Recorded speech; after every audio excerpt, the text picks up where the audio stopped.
বিএনপিকে সন্ত্রাসী সংগঠন হিসেবে অভিহিত করেছে কানাডার ফেডারেল কোর্ট।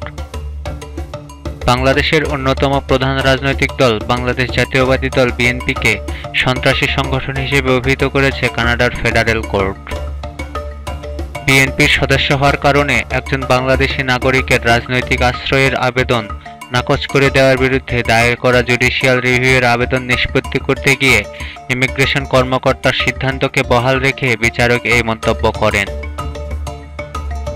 কানাডার সরকার বিএনপিকে সন্ত্রাসী সংগঠন হিসেবে তালিকাভুক্ত করেনি বলে আবেদনকারীর বক্তব্যের সাথে একমত পোষণ করেও বলেন, তালিকাভুক্তির বিষয়টি সম্পূর্ণ আলাদা বিষয়।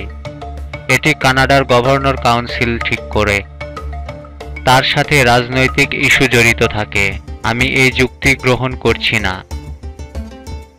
কানাডা তালিকাভুক্ত করেনি বলেই ইমিগ্রেশন অফিসার বিএনপিকে সন্ত্রাসী সংগঠন হিসেবে বিবেচনা করে ইমিগ্রেশন অফিসার সিদ্ধান্ত নিতে পারবেন না, এমন কোনো যুক্তিও এই মামলায় আসেনি। ফেডারেল কোর্টের বিচারক হেনরি এস ব্রাউন গত 25 জানুয়ারি এই রায় দেন। জুডিশিয়াল রিভিউ আবেদন নিষ্পত্তি করতে গিয়ে তিনি বাংলাদেশের রাজনীতি, বিএনপির পরিচালিত লাগাতার হরতাল এবং হরতালকে কেন্দ্র করে পরিচালিত সন্ত্রাসী তৎপরতা সম্পর্কে নিজের পর্যবেক্ষণ তুলে ধরেন। সম্প্রতি এই রায়ের লিখিত কপি প্রকাশ পেয়েছে। নতুনদেশ.com-এর হাতে তার একটি কপিও রয়েছে। প্রসঙ্গত, মোহাম্মদ জুয়েল হোসেন গাজী নামে ঢাকার মিরপুরের স্বেচ্ছাসেবক দলের একজন কর্মীর রাজনৈতিক আশ্রয়ের আবেদন নাকচ হওয়ার পরই তিনি ফেডারেল কোর্টে এই জুডিশিয়াল রিভিউর আবেদন করেন। রাজনৈতিক আশ্রয়ের আবেদন গ্রহণ করে 28 এপ্রিল 2015 তাকে স্থায়ী বাসিন্দা হিসেবে প্রথম পর্যায়ে অনুমোদন দেওয়া হলেও 16 মে 2016 সালে কানাডায় প্রবেশের অযোগ্য হিসেবে ঘোষণা করা হয়। বিএনপির সদস্য হওয়ায় তাকে কানাডায় প্রবেশের অনুপযুক্ত হিসেবে ঘোষণা করে বলে বলা হয়।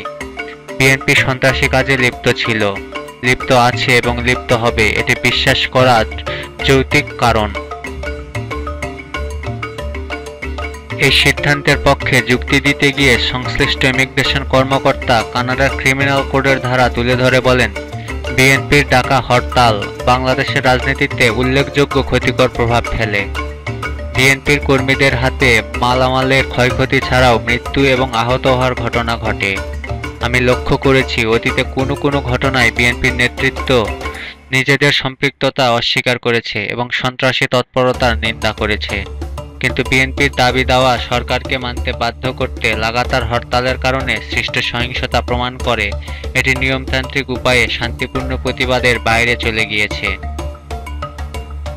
তিনি বলেন, আমি মনে করি বাংলাদেশ জাতীয়তাবাদী দল বিএনপির একজন কর্মী হিসেবে আবেদনকারী কানাডায় প্রবেশাধিকার পাওয়ার অনুপযুক্ত, কেননা এই দলটি সন্ত্রাসী কাজে লিপ্ত ছিল, আছে বা ভবিষ্যতেও লিপ্ত হবে, এমনটি ভাববার যৌক্তিক কারণ আছে। জুডিশিয়াল রিভিউ নিষ্পত্তি করতে গিয়ে বিচারক হেনরি এস ব্রাউন বলেন, বিএনপি সন্ত্রাসী কাজে লিপ্ত ছিল, আছে এবং ভবিষ্যতেও লিপ্ত হবে। ইমিগ্রেশন অফিসারের এই ভাবনা যৌক্তিক কিনা তা পর্যালোচনা করতে এই জুডিশিয়াল রিভিউর আবেদন করা হয়েছে।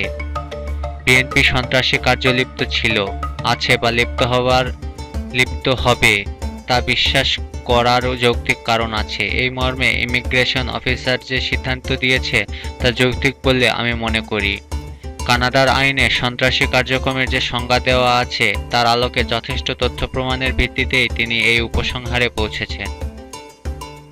সংশ্লিষ্ট ইমিগ্রেশন অফিসারের সিদ্ধান্তের উল্লেখ করে বিচারক বলেন, এই মামলায় রাজনৈতিক প্রতিবাদ হিসেবে বিএনপির হরতাল ডাকাকে বিবেচনায় নিয়ে সংশ্লিষ্ট অফিসার তিনি সিদ্ধান্ত নিয়েছেন এই ধরনের হরতাল ডাকার পেছনে সুনির্দিষ্ট একটি উদ্দেশ্য ছিল এবং তা হচ্ছে বিশেষ উদ্দেশ্য হাসিলের জন্য অর্থনৈতিক কর্মকাণ্ড ব্যাহত করে সরকারের উপর চাপ সৃষ্টি করা। এই হরতালে বিএনপি কর্মীদের দ্বারা অব্যাহত সন্ত্রাস সৃষ্টির ঘটনাও ঘটেছে। বিচারক বলেন, যে তথ্য প্রমাণের উপর ভিত্তি করে সংশ্লিষ্ট অফিসার এই সিদ্ধান্ত নিয়েছেন সেই সব তথ্য প্রমাণই এই বক্তব্যের যথার্থতা প্রমাণ করে। বিচারক তার মন্তব্য বলেন, বিএনপি নেতৃত্বে হরতাল সহিংসতাকে নিরুৎসাহিত করেছে তার সমস্যা মানেই প্রমাণ পাওয়া যায়। কখনো কখনো তারা সন্ত্রাসী কর্মকাণ্ডের নিন্দা করেছে। বাস্তবতা হচ্ছে সন্ত্রাসী কাজের জন্য সরাসরি তাদের দায়ী করার পরেই তারা কোনো কোনো ঘটনার নিন্দা করেছে। তিনি বলেন, মনে রাখতে হবে বিএনপি এখনো একটি বৈধ রাজনৈতিক দল। তারা পরিকল্পিতভাবে সন্ত্রাসী কাজের নির্দেশনা দিচ্ছে, সন্ত্রাসী কাজ করছে বা পরিকল্পিতভাবে অস্থিতিশীলতা তৈরি করছে। এমন একটি ভাবমূর্তি তাদের স্বার্থের অনুকূলে নয়।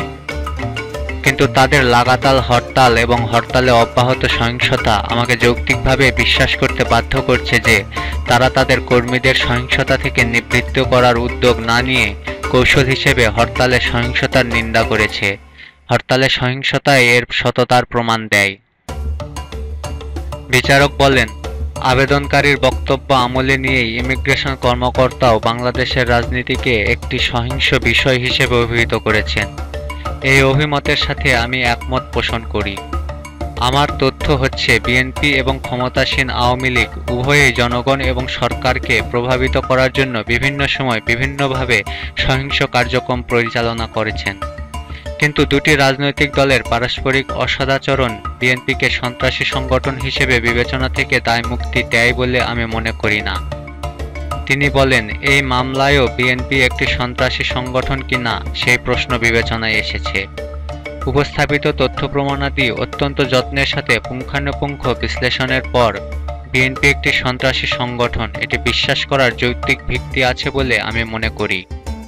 বিচারক বলেন, পর্যাপ্ত তথ্য উপাত্ত এবং সাক্ষ্য প্রমাণ পর্যালোচনায় সিদ্ধান্ত প্রদানকারী অফিসারের বিশ্বাস করার যৌক্তিক যে বিএনপি হরতালের মাধ্যমে সন্ত্রাসী কার্য পরিচালনা করেছে। বিএনপি সন্ত্রাসকে প্রশ্রয় দেয় না, ব্যক্তিগত পর্যায়ে সন্ত্রাস বা সহিংসতাকারীদের বিরুদ্ধে ব্যবস্থাও নিয়েছে, কিন্তু আদালত এ বক্তব্য বিবেচনায় নেননি আদালত। তিনি সরকার পক্ষের আইনজীবীর বক্তব্যের উদ্ধৃতি দিয়ে বলেন, সরকার পক্ষ সুনির্দিষ্টভাবে তথ্য দিয়েছে যে বিএনপি নেতৃত্ব একবারই সন্ত্রাসের নিন্দা করেছেন যখন বাসে আগুন দিয়ে মানুষ পোড়ানোর দায়ে তাদের বিরুদ্ধে মামলা দায়ের করা হয়েছে। বিএনপি তার কর্মীদের সন্ত্রাসী কার্যকলাপের নিন্দা করেছে, তারা কোনো প্রমাণই এই আদালতের সামনে নেই। বাংলাদেশের সব সন্ত্রাসী বড় দুটি দলের সাথে সম্পৃক্ত, তারা হয় আওয়ামী লীগ না হয় বিএনপি। আবেদনকারীর এই বক্তব্যের প্রেক্ষিতে আদালত বলেন, বিএনপি সন্ত্রাসী সংগঠন কি না এই প্রশ্নে অফিসার সিদ্ধান্ত দিয়েছেন। আওয়ামী লীগ সন্ত্রাসী সংগঠন কি না সেই প্রশ্ন বিবেচনার জন্য আদালতের সামনে নেই।